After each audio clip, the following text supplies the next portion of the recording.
एक गांव में एक किसान रहता था। एक बार उसे कहीं से बांस का एक अंडा मिला।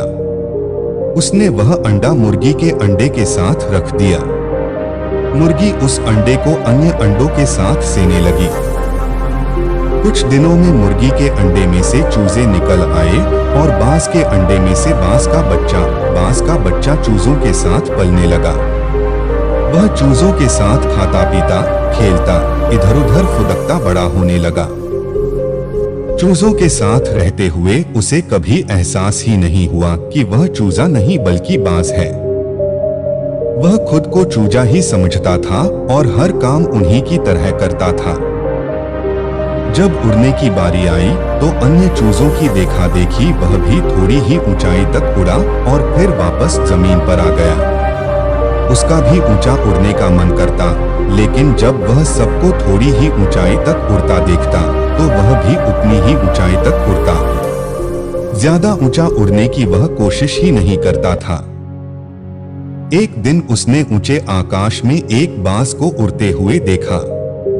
इतनी ऊंचाई पर उसने किसी पक्षी को पहली बार उड़ते हुए देखा था। उसे बड़ा अचरज हुआ। उसने चूजों से पूछा, वो कौन है भाई जो इतनी ऊंचाई पर उड़ रहा है? चूजे बोले, वो पक्षियों का राजा बाज है। वह आकाश में सबसे ज्यादा ऊंचाई पर उड़ता है। कोई दूसरा पक्षी उसकी बराबरी नहीं कर सकता। यदि मैं भी उसके जैसा उड़ना चाहूं तो बाज के पूछा, कैसी बात करते हो? मत भूलो तुम एक चूजे हो, चाहे कितनी ही कोशिश कर लो बाज जितना नहीं उड़ पाओगे। इसलिए व्यर्थ में ऊंचा उड़ने के बारे में मत सोचो। जितना उड़ सकते हो उतने में ही खुश रहो, चूजे बोले। बाज ने यह बात मान ली और कभी ऊंचा उड़ने की कोशिश ही नहीं की। बाज होने बावजूद वह पूरी जिंदगी मुर्गी के समान जीता रहा।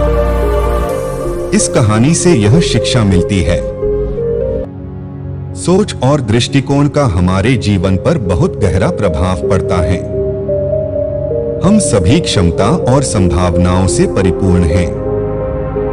चाहे हम कैसी भी परिस्थिति में क्यों न हो, हमें आवश्यकता है अपनी क्षमता पहचानने की और अपनी सोच तथा दृष्टिकोण को व्यापक बनाने की। हम स्वयं को चूजे समझेंगे तो चूजे ही बनेंगे और बाज समझेंगे तो बाज बनेंगे।